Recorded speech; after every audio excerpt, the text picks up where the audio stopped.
Confusion ہی اتنی پھیلا دی گئی کہ آج صحیح اور غلط کی پہچان کرنا آسان نہیں۔ عالمین کے دور میں ڈرون حملوں کے بارے میں پہلے بھی تفصیل سے جواب دے چکا۔ کتاب میں دہشت گردی اور آپریشن کے حوالے سے تفصیلات لکھنے کا مقصد یہ تھا کہ عمران خان جو کر سکتا تھا اس نے کر لیا، اب آپ کی باری ہے، آپ ذمہ داری نبھائیں اور باہر نکلیں۔ عالمین کے دور میں خان صاحب نے کہا تھا کہ امن مارچز کا انعقاد کرو، ہم نے ہر جرگہ کیا، جرگے بھی ہوئے، سجاد محمد، غنی افریدی اور سب سے بڑھ کر اقبال افریدی نے تحریک چلائی۔ خان صاحب کا دوسرا پیغام تھا علی امین سے کہہ کر جرگے بھی کروائے گئے اور وہ کر بھی رہے تھے، اور پھر سہیل وزیر اعلیٰ بنا، یہ تمام فیصلے ہوئے کہ جرگے کیے جائیں گے، لیکن ان تمام فیصلوں کو پرسیو نہیں کیا گیا۔ آپ نے اگر مراد سعید کے اس انٹرویو کو سنے نا تو ایک چیز بڑی واضح ہوتی ہے کہ جو عمران خان کا حکم تھا، ہدایات تھی، وہ پارٹی نے اس کے اوپر عمل نہیں کیا۔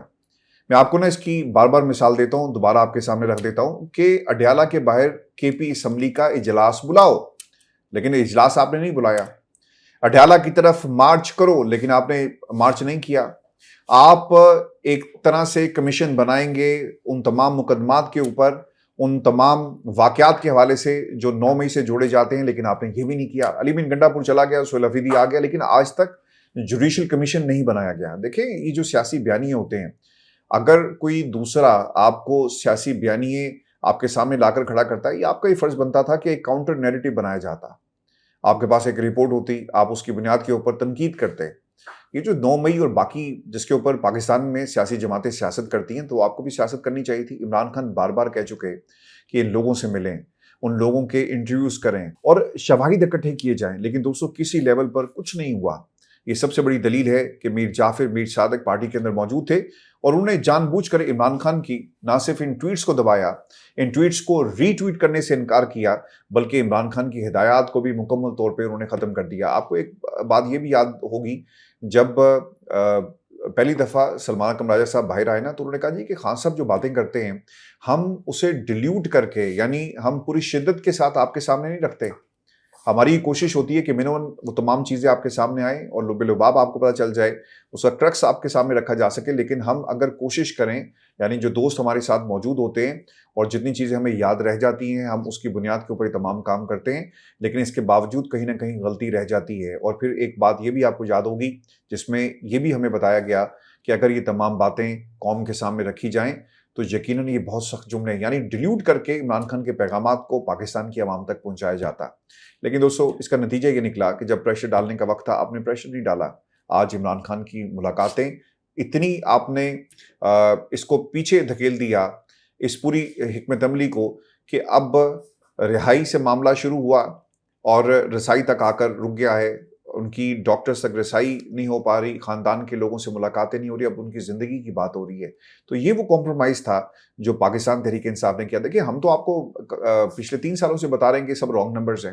آج ایک اور گواہی آ گئی کہ عمران خان کی جماعت کے اندر کتنے بڑے بڑے رانگ نمبرز موجود ہیں اور انہوں نے کیا کیا کچھ پاکستان تحریک انصاف کے ساتھ کیا۔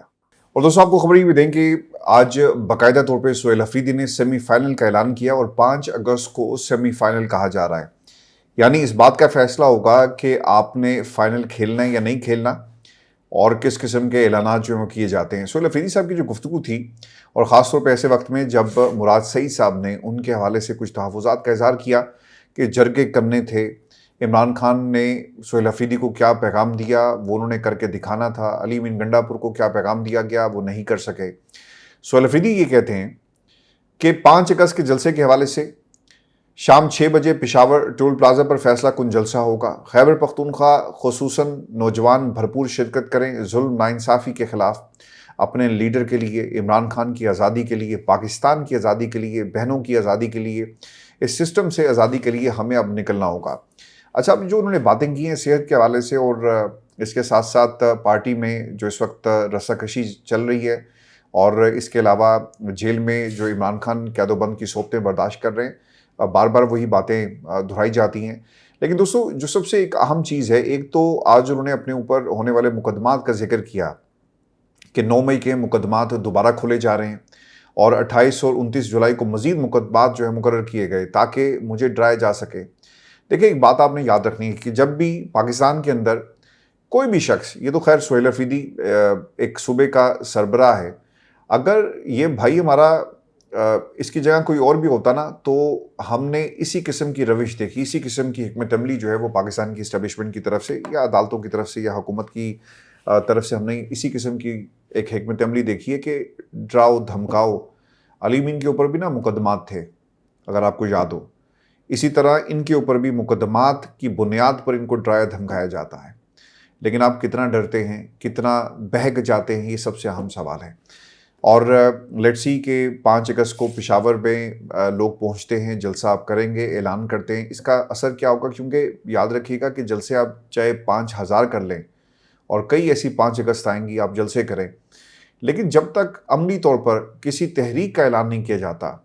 اور اسلام آباد کی طرف مارچ نہیں ہوتا، ایک ڈیسائسو موومنٹ کی طرف آپ نہیں بڑھیں گے، آپ کو کبھی بھی انصاف جو ہے سسٹم سے نہیں ملے گا۔ دوستو، آج جو کچھ کشمیر کے اندر ہو رہا ہے، اس چیز کو بھی پاکستان تحریک انصاف کے قائدین بہت کلوزلی آبزرو کر رہے ہوں گے، یاد رکھیے گا، کیونکہ وہاں پر گولی چلی ہے اور جو انڈیپینڈنٹ سورسز ہیں وہ یہ بتاتے ہیں کہ وہاں پہ لوگوں کے جاں بحق ہونے کی بھی اطلاعات ہیں، زخمی بھی ہوئے، اور بہت ساری ایسی ویڈیوز آپ کو سوشل میڈیا کے اوپر ملیں گی۔ یہ کوئی اے آئی جنریٹڈ ویڈیوز نہیں ہیں، یہ کوئی فیک ویڈیوز نہیں ہیں، یہ وہ ویڈیوز ہیں جو پاکستان میں آزاد کشمیر کے اندر اس وقت ہو رہا ہے۔ اور جب طاقتور کسی اس چیز کو مٹانا چاہتے ہیں تو پھر طاقت کا استعمال کیا جاتا ہے، اور اس وقت طاقت کا استعمال ہو رہا ہے۔ اس چیز کو بھی پارٹی کے اندر بہت سارے لوگ جو ہیں وہ ایکسپلائٹ کریں گے، اپنا مدعا پارٹی میں بار بار وہ رکھتے رہے کہ ہمیں تحریک کی طرف نہیں جانا چاہیے بلکہ مذاکرات کے دروازے کھولنے چاہیے۔ میں آپ کو نا یاد کروا دیتا ہوں کہ جب فواد چوہدری صاحب آئے اور ان کے بیانات آنا شروع ہوئے تو انہوں نے نا ریسنٹ پاس کے اندر کیا کہا تھا؟ انہوں نے کہا جی کہ عمران خان کی ملاقاتیں بحال کروائیں اور اسیران کی رہائی کے لیے کچھ جو ہے وہ آپ کوشش کریں۔ اس میں عمران خان کی رہائی کی بات نہیں ہوئی، اور یہ سب سے بڑی دلیل تھی کہ یہ لوگ عمران خان کو پاکستان کی سیاست سے مائنس کرنا چاہتے ہیں، اور یہ وہی ایک مائنڈ سیٹ ہے جو پارٹی کے اندر موجود ہے، جو نہیں چاہتا کہ تحریک چلے۔ آپ نے پاکستان کی عوام کے کندھے پر رکھ کر بندوق چلائی کہ جی لوگ نہیں نکلتے، آہستہ آہستہ لوگ اڈیالہ کے باہر نہیں پہنچ رہے تھے، اور آپ نے پھر اس کو ایکسپلائٹ کیا، لیکن علیمہ خان نے بڑی ذہانت کے ساتھ باہر نکل کر لوگوں کا جو اعتماد تھا وہ ان تمام لوگوں کو دکھایا جو پارٹی کے اندر میر جعفر میر صادق ہے، اور یہ ثابت کیا کہ یہ آپ کی ذہن کی ایک طرح سے پیداوار ہے۔ عوام آج بھی عمران خان کے ساتھ کھڑی ہے اور نکلنا چاہتی ہے، لیکن ان کو ایک ڈائریکشن کی ضرورت ہے۔ اگر پاکستان تحریک انصاف کے اندر کوئی کھڑا ہو کر ڈائریکشن دے گا تو یہ لوگ نکلیں گے، بار بار نکلیں گے، عمران خان کی رہائی کے لیے، پاکستان کی رہائی کے لیے۔ لیکن دوستو، جو کچھ کشمیر کے اندر ہو رہا ہے، اس کے بعد حالات مزید خراب ہوں گے، اور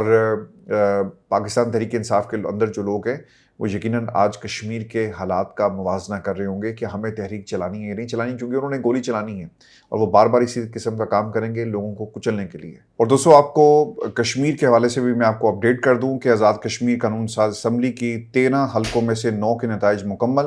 اور نون لیگ 6 اور پی پی 3 سیٹوں پر اس وقت کامیاب ہے، یعنی 4 جو مزید حلقے ان کے نتائج آنا باقی ہیں، اور لگ یہ رہا ہے کہ پاکستان مسلم لیگ نون نے جو پیشن گوئی کی تھی یا جس طرح سے یہ میچ فکس کیا گیا اس کے مطابق جو رزلٹ آ رہے ہیں۔ دوستو، تفصیلات کے مطابق سیکرٹری الیکشن کمیشن آزاد جموں کشمیر راجہ شکیل نے اے آر وائی نیوز سے گفتگو کرتے ہوئے کہا کہ میرپور ڈویژن میں پولنگ ٹرن آؤٹ 50 سے 60% رہنے کی توقع ہے، یعنی وہ کہتے ہیں کہ 50 سے 60% لوگ باہر نکلیں گے، اور پورے دن کی ویڈیوز جو سوشل میڈیا پہ اس وقت وائرل ہیں، آپ جا کر ان کو دیکھ لیں، اور انڈیپینڈنٹ اس کے اوپر کوئی پروپیگنڈا نہیں ہے، کوئی کسی کے خلاف کوئی اس قسم کی نیریٹو بلڈنگ نہیں ہے۔ آپ جا کر خود اس کا انالیسس کریں کہ کیا 50 سے 60% جو بتایا جا رہا ہے کہ ٹرن آؤٹ تھا، کیا یہ 50 سے 60% ٹرن آؤٹ ہے کہ کیمپس اجڑے ہوئے ہیں۔ بی بی سی کو ایک انٹرویو دیا جی پریزائڈنگ افسر نے، وہ بھی یہ کہہ رہی تھی کہ جناب لوگوں کا ٹرن آؤٹ بالکل بھی دیکھنے کو نہیں ملا اور لوگ آئے نہیں، یعنی بتایا جا رہا ہے کہ پاکستان کے اندر عوام نے بڑھ چڑھ کر اس انتخاب کے اندر حصہ لیا۔ اور اگر آپ جا کر دیکھیں ان ویڈیوز کو تو پتہ چلتا ہے کہ کشمیر کی عوام نے مکمل طور پہ بائیکاٹ کیا ہے، کیونکہ ان کی 12 نشستوں کا معاملہ ہے کہ یہ مہاجر نشستیں پاکستان کے دیگر علاقوں میں جو موجود ہیں، یہ صرف ایک چور راستہ ہے کشمیر کے فیصلے کرنے کا اور کشمیر میں حکومت بنانے کا، لہٰذا اسے ہم قبول نہیں کرتے۔ دوستو، کوٹلی آزاد کشمیر سے جن لوگوں نے رپورٹ کیا، جیو کے اوپر میں کلپ دیکھ رہا تھا، ہم کوشش کریں گے کہ وہ آپ کو دکھا دیں، اور کرٹیسی ٹو جیو ان کا ایک کلپ ہے، اور اب تو خیر اجازت مانگنی پڑتی ہے کیونکہ اسٹرائک آ جاتی ہے۔ جی نیوز کوٹلی آزاد کشمیر عارف عرفی نے کہا کہ 1000 ٹوٹل ووٹ تھے، جبکہ 65 ووٹ پول ہوئے، ٹرن آؤٹ 10% کے لگ بھگ ہے، جبکہ اسی حلقے میں 2021 میں ٹرن آؤٹ 60 سے 65 یعنی 65 سے 70% جو تھا وہ دیکھنے کو ملا۔ اب نون لیگ کا دعویٰ کیا ہے؟ دانیال چودھری صاحب ٹی وی پہ بیٹھے ہوئے تھے۔ دیکھیں نون لیگ کے پاس نہ بیانیہ نہ دلائل، اور وہ کس طرح سی چیزوں کو مینیج کرتے ہیں، یعنی سسٹم ان کو پوری طرح فیسیلیٹیٹ کرے، تو پھر آپ ٹی وی پہ بیٹھ کر کہہ دیں گے جی 13 نشستیں ہم جیت جائیں گے، تو یقیناً آپ جیت جائیں گے کیونکہ پہلے سے میچ فکس تھا۔ دانیال چودھری صاحب یہ کہتے ہیں کہ 9 سیٹیں جی ہم جیتیں گے۔ ندیم ملک صاحب نے پھر ان سے سوال کیا کہ جناب کیا یہ پہلے سے طے ہو گئے، تو پھر آپ کو الیکشن کروانے کی کیا ضرورت تھی، آپ ویسے طے کر لیتے؟ تو اس کے اوپر انہوں نے کوئی جواب صحیح طرح سے نہیں دیا۔ رانا صاحب یہ کہتے ہیں کہ ہمارے پاس جو اطلاعات ہیں اس کے مطابق 50% نتائج آ چکے ہیں اور 7 حلقے we are comfortable and stable there, اور ہم یہ کہہ سکتے ہیں کہ ہم 7 حلقوں میں جیت رہے ہیں۔ یہ ان کی طرف سے ایک بیان دیا گیا۔ اب دوستوں نظر یہ آ رہا ہے کہ کشمیر کے اندر جو پاکستان مسلم لیگ نون جو ہے وہ حکومت بنانے جا رہی ہے، اور اب انہیں دنیا کی کوئی طاقت جو ہے کشمیر کے اندر حکومت بنانے سے نہیں روک سکتی، یعنی ایک اور جعلی حکومت ایک اور علاقے کے اندر پاکستان کی اس حکومت سرکار کو جو ہے وہ تحفے میں دی جا رہی ہے۔ ایک کو گلگت بلتستان مل گیا، ایک کو بلوچستان مل گیا، ایک کو پنجاب مل گیا، ایک کو سندھ مل گیا، اور اب کشمیر کا فیصلہ کشمیر کے عوام نہیں بلکہ کچھ لوگوں نے بند کمروں میں کیا، اور ایک کٹ پتلی حکومت جو بنائی جائے گی، ایک ایسی سرکار بنانے جا رہے ہیں کشمیر کے اندر جس کا عوام سے کوئی تعلق نہیں ہے۔ اگر آپ نے عوام کو دیکھنا ہے تو آپ راولہ کوٹ کو دیکھ لیں، وہاں پہ حالات جی بہت سارے جو رپورٹس اور بہت ساری جو ویڈیوز آئی ہیں اسے پتہ چلتا ہے کہ حالات کتنے خراب ہیں۔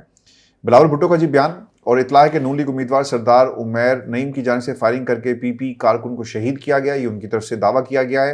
اور سوال کیا کہ متعلقہ حکام کہاں ہیں، الیکشن کمیشن کیا کر رہا ہے، اور کہا کہ 2 روز پہلے بھی لیگی رہنما سردار عمیر نعیم کے ساتھیوں سمیت کھلے عام فائرنگ کی ویڈیو منظر عام پر آئی، اور اس میں الیکشن کمیشن نے کچھ نہیں کیا۔ میرے بھائی تمہیں الیکشن کمیشن یہاں پہ یاد آ گیا، اس وقت تمہیں الیکشن کمیشن یاد نہیں تھا جب 8 فروری 2024 کو جو کچھ ملک کے اندر ہوتا رہا، جب سیٹیں چھین کر عوامی مینڈیٹ چھین کر پاکستان تحریک انصاف کا تمہاری جھولیوں میں بھرا گیا، اس وقت تمہیں یاد نہیں تھا۔ آج کشمیر کے اندر دھاندلی ہو رہی ہے اور وہاں پہ گولی چل رہی ہے تو تمہیں یاد آ گیا۔ دیکھیں جب آپ سسٹم کو فیسیلیٹیٹ کرتے ہیں، جب آپ برے کو برا نہیں کہتے، اور جب آپ پہ برا وقت آتا ہے تو پھر لوگ بھول جاتے ہیں۔ اور دوستوں یہ پاکستان مسلم لیگ نون کو بھولنا نہیں چاہیے، اس حکومت کو نہیں بھولنا چاہیے، کیونکہ ان کے اوپر بھی اس سے برا وقت آئے گا اور پھر ان کی دور تک کوئی سننے والا نہیں ہوگا۔ راولہ کوٹ کے اندر جی حالات خراب ہوئے ہیں، اور راولہ کوٹ سے مظفر آباد کی طرف لانگ مارچ کی کال دی گئی تھی۔ ایکشن کمیٹی نے لانگ مارچ شروع کیا۔ راولہ کوٹ میں ایکشن کمیٹی کے مطابق بدترین کریک ڈاؤن کیا گیا، جن میں ان کے متعدد لوگ شہید کیے گئے اور کئی زخمی ہو گئے، جبکہ انہیں ہسپتال بھی نہیں لے جانے کی اجازت دی جا رہی۔ کشمیر سے افسوسناک ویڈیوز بھی سوشل میڈیا پہ سرکولیٹ کر رہی ہیں، اور جبکہ دوسری طرف مریم نواز نے کشمیر میں جیت کے جشن کے حوالے سے اپنے ایکس اکاؤنٹ پر ایک ویڈیو پوسٹ کی جس میں آتش بازی آپ جو دیکھ سکتے ہیں۔ تو دوستوں یہ پاکستان کے اندر اس وقت حالات ہیں، اور حکومت کیا کر رہی ہے وہ آپ کے سامنے، یعنی ایک اور جعلی حکومت ان میکنگ ہے کشمیر کے اندر۔